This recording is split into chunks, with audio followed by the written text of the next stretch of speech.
Assalamualaikum warahmatullahi wabarakatuh. Perkenalkan, nama saya Nur Oktavia dari program studi D3 Akuntansi dengan NIM 10424016. Di sini saya akan menyampaikan resum dari bab 5 dengan judul e-commerce, bagian dari mata kuliah Sistem Transaksi Keuangan Digital. Pada video ini kita akan membahas pengertian, karakteristik, jenis transaksi, manfaat, aspek hukum, serta tantangan dalam e-commerce. Pertama, mari kita pahami pengertian e-commerce. Secara umum, e-commerce merupakan proses transaksi jual barang dan jasa secara elektronik melalui internet. Nah, konsep ini memungkinkan penjual dan pembeli melakukan transaksi tanpa harus bertemu secara langsung. Para ahli seperti David Baum, e-commerce merupakan sekumpulan teknologi, aplikasi, dan proses bisnis yang menghubungkan perusahaan, konsumen, serta komunitas melalui transaksi elektronik dan pertukaran informasi. Demikian e-commerce menjadi bagian penting dalam perkembangan ekonomi digital modern. Selanjutnya terdapat beberapa faktor yang mendukung perkembangan e-commerce. Di antaranya adalah cakupan transaksi yang cepat, efisiensi biaya, serta kemudahan dalam penyebaran informasi. Selain itu, e-commerce juga mampu meningkatkan kepuasan layanan yang praktis, aman, dan akurat. Faktor inilah yang membuat e-commerce semakin diminati oleh masyarakat di seluruh dunia.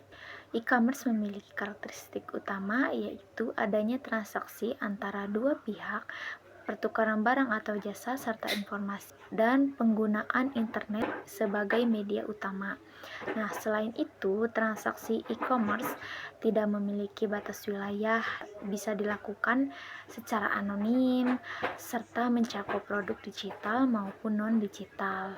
Berikutnya, kita akan membahas jenis-jenis transaksi e-commerce apa aja sih?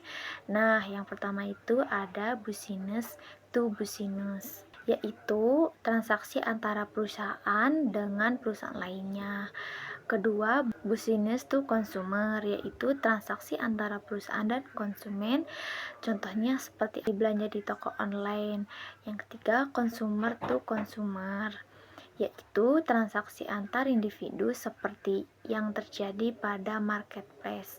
Nah, yang keempat, consumer to business, yaitu individu yang menawarkan produk atau jasa kepada perusahaan.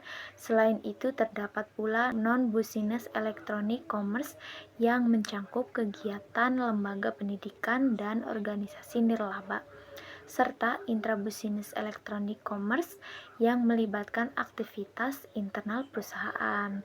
Nah, dalam kegiatan e-commerce itu terdapat berbagai jenis konsumen, yang dimana ada konsumen individual, yaitu merupakan penggunaan yang umum. Selain itu terdapat konsumen organisasi seperti perusahaan dan pemerintahan. Berdasarkan perilakunya, konsumen e-commerce terbagi menjadi 3 jenis, yaitu impulsive buyer yang membeli secara spontan, patient buyers yang teliti dalam membandingkan produk, dan window shopper yang hanya melakukan penelusuran tanpa membeli. E-commerce juga memberikan berbagai keuntungan bagi para produsen, di antaranya memperluas jangkauan pasar, terus menurunkan biaya operasional, lalu membuka peluang pendapatan baru, dan serta memungkinkan transaksi selama 24 jam, batas waktu dan wilayah. Nah, selain itu, penggunaan teknologi digital juga membantu mengurangi pengguna kertas sehingga lebih efisien dan ramah lingkungan. Bagi konsumen e-commerce, memberikan kemudahan dalam bertransaksi itu memungkinkan perbandingan harga dengan cepat, serta menyediakan berbagai pilihan produk dari seluruh dunia. Sistem pembayaran digital seperti transfer bank atau uang elektronik juga meningkat keamanan dan kenyamanan dalam bertransaksi. Tidak hanya bagi perusahaan dan konsumen e-commerce, juga memberikan manfaat bagi masyarakat dan pemerintah. E-commerce dapat mengurangi kemacetan, meningkatkan daya beli masyarakat, membuka lapangan pekerjaan, serta mendorong pertumbuhan usaha kecil dan menengah.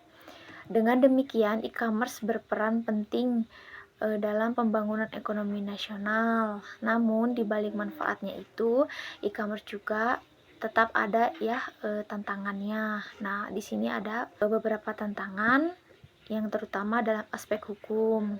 Beberapa permasalahan yang sering muncul itu keaslian data, keabsahan transaksi, kerahasiaan informasi, ketersediaan barang, pembuktian hukum, dan yurisdiksi. Untuk mengatasi hal tersebut, digunakan teknologi keamanan seperti kriptografi dan tanda tangan elektronik yang menjamin keautentikan serta integrasi data. Nah, selain itu, terdapat beberapa teori dari hukum yang mengatur kontrak elektronik. Contohnya seperti teori penawaran dan penerimaan, teori konfirmasi, serta teori pilihan hukum atau yurisdiksi. Seperti Uncitral Model Law on Electronic Commerce juga memberikan dasar hukum bagi pelaksanaan transaksi elektronik di berbagai negara. Nah, sebagai penutupnya dapat disimpulkan ya bahwa e-commerce itu merupakan inovasi penting dalam sistem transaksi keuangan digital yang memberikan kemudahan, efisiensi, dan peluang ekonomi yang luas. Nah, dengan dukungan teknologinya dan regulasi yang tepat, e-commerce juga akan terus berkembang dan menjadi pilar utama dalam perekonomian global di era digital. Demikian video resume yang dapat saya sampaikan. Semoga bermanfaat dan menambah wawasan kita. Mohon maaf bila adalah kesalahan kata. Wassalamualaikum warahmatullahi wabarakatuh.